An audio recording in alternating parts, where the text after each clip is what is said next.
মাঝে মধ্যেই মিঠুনদা আপনি পশ্চিমবঙ্গে আসছেন, আপনি আপনার দলের হয়ে প্রচার করছেন, বক্তব্য রাখছেন এবং তারপরে আপনি চলে যাচ্ছেন, কিন্তু আপনি তো কন্টিনিউ করছেন না মিঠুনদা। তাহলে আপনার কথা, আপনার রাজনৈতিক বক্তব্য আপনার সমর্থক, আপনার দলীয় সংগঠন তারা শুনবে, সেই অনুযায়ী এগোবে, আপনিই তো থাকছেন না। এটা একটা ন্যারেটিভ সৃষ্টি করেছেন, তৈরি করেছেন ন্যারেটিভটা। হয়তো আপনারা করেছেন, হয়তো কেউ করেছে, যেটা চালিয়ে যাচ্ছে ন্যারেটিভটা। আমি আসি, বলি, চলে যাই। আমাকে প্রথম কথা বলুন, কিসের জন্য নেওয়া হয় সেই পার্টিতে? দলের জন্য কাজ করবেন? দলের জন্য না, প্রচারক, মুখ্য প্রচারক। প্রচারকের কাজ কি? প্রচার করা। প্রচার করা শেষ হয়ে গেল, আমাকে তারপর তো দল কোনো কাজ দেয় না, থ্যাংক ইউ বলে। আমি কিন্তু দলে রয়েছি। এখানে ন্যারেটিভ সৃষ্টি করেছেন আপনারা। আমি কোথায় চলে যাই বলুন? পশ্চিমবাংলায় তো প্রত্যেক বছর প্রত্যেক মাসে আসি। দেখে নিন, আজ থেকে 10 বছরটা খুলুন আর প্রত্যেক মাস দেখুন কে Mithun Chowdhury present, Mithun Chowdhury present, Mithun Chowdhury present. খালি দেখতে পান না রাজনৈতিক মিছিলে, কারণ সেখানে তো আমার দরকার নেই। আমাকে তো ডাকেনি, আমাকে তো বলেনি গিয়ে আসতে। এইটা আপনাদের প্রচার, একটা ন্যারেটিভ তৈরি করেছেন। আমি কিন্তু প্রত্যেক বছর আসি, প্রত্যেক মাসে আসি পশ্চিমবাংলায়। পশ্চিমবাংলার সাথে আমার একটা নারীর টান আছে, সেটা কেউ কেড়ে নিতে পারবে না আমার থেকে, সে যে যত চেষ্টাই করুক। তো আমি সেখানে সেই ন্যারেটিভটা তৈরি করেছি, নিশ্চয়ই চলে গেলাম গণগুলো।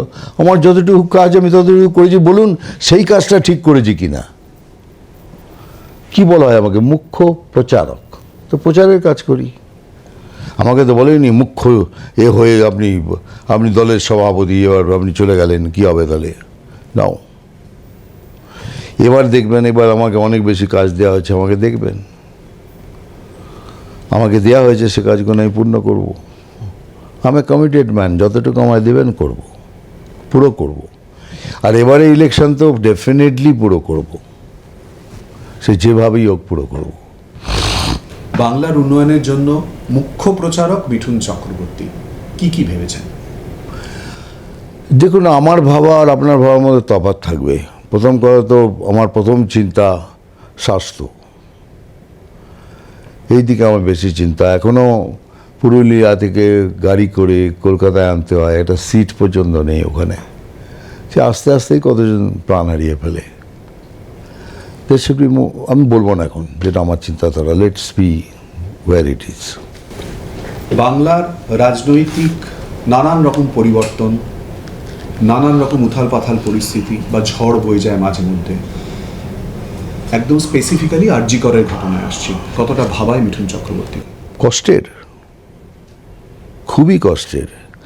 একজনের মেয়ে চলে গেল, তার দিকে কারো ধ্যানই নেই। কি ধরনের কথাবার্তা বলেন! তার সন্তান চলে গেছে, সেদিকটা লোকে ভুলেই গেছে। দে আর পাসিং কমেন্টস অন। ভীষণ কষ্ট দেয়, ভীষণ কষ্ট দেয়। মানে একবার খালি বসে ভাবুন কি আপনার সন্তান, আমি বলবো না তোমারও সন্তান আছে, আমারও সন্তান চলে গেল, তারপরে ভুলে যাও। Everybody has forgotten, it looks like. আগে প্রাইম ইজ দ্যাট অভয়া,